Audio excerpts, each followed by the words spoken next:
On July 3, 1863, Confederate General Robert E. Lee issued an order that defied standard military doctrine. He sent 12,500 men advancing across a mile of open field, marching steadily into the direct fire of entrenched Union artillery. It is a scene almost impossible to imagine surviving. The question remains, why would a seasoned military strategist commit his army to an assault with such a low probability of success?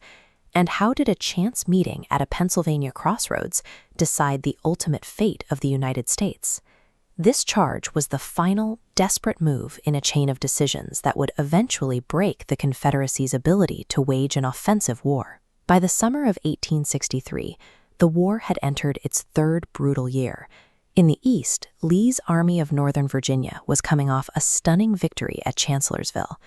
Lee sought to carry that momentum onto Union soil. His primary military objectives were to relieve the pressure on Virginia's depleted farmland and to directly threaten major northern cities like Washington and Philadelphia. There was a political calculation as well. Lee believed a victory in the North would empower anti-war factions, forcing a negotiated peace. Lee launched the Pennsylvania campaign as an all-or-nothing gamble, intended to force an immediate end to the conflict through a single decisive blow. The two massive armies collided in late June near a small crossroads town called Gettysburg, a location that neither commander had originally chosen for a major engagement. As reinforcements arrived on July 1, Confederate forces gained the upper hand, driving Union troops back through the streets of town. This initial victory had an unintended consequence. The retreating Union soldiers regrouped on the dominant high ground just south of town, occupying a naturally strong defensive line along Cemetery Hill and Culp's Hill.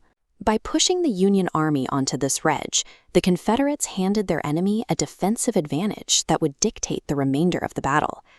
On the second day, Lee attempted to break the Union position by launching heavy assaults against both ends of their line, the flanks. Combat erupted at close range across locations that would become synonymous with the battle's violence: Little Round Top, the wheat field, and the peach orchard. The fighting was characterized by hours of desperate, localized engagements that left thousands dead among the rocks and fields. Despite these repeated assaults, the Union line held. By the end of July 2, the Confederate attempts to turn the flanks had failed at an enormous cost. Lee, however, remained convinced that the Union center must have been weakened to reinforce the flanks, leading him to his most fateful decision. Lee acted on this assumption on the third day, ordering a massive infantry strike directly at the center of the Union position, Pickett's charge. The plan required 12,500 men to converge on a single, heavily fortified point. They had to cross nearly a mile of open ground under constant fire from Union artillery positioned on the heights. The assault reached the Union line briefly before it collapsed under the weight of the defensive fire. In less than an hour, nearly half of the Confederate soldiers who took part were killed, wounded, or captured. With his offensive capacity exhausted, Lee began a retreat into Virginia on July 4th, ending the Confederate invasion of the North. The 3 days at Gettysburg resulted in 50,000 combined casualties, the highest toll of any single battle in the war. On the same day Lee retreated, Union forces far to the west captured the Confederate stronghold of Vicksburg.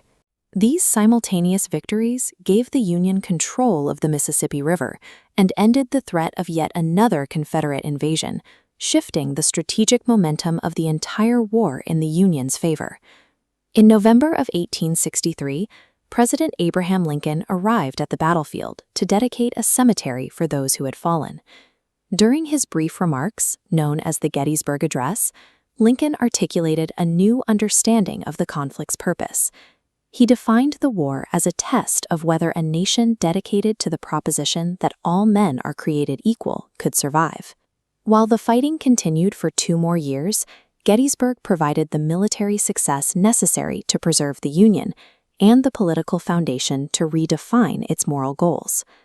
In our next episode, we jump forward decades to a hillside charge in Cuba that turned a soldier into a national hero and, eventually, a president. Find out next time. San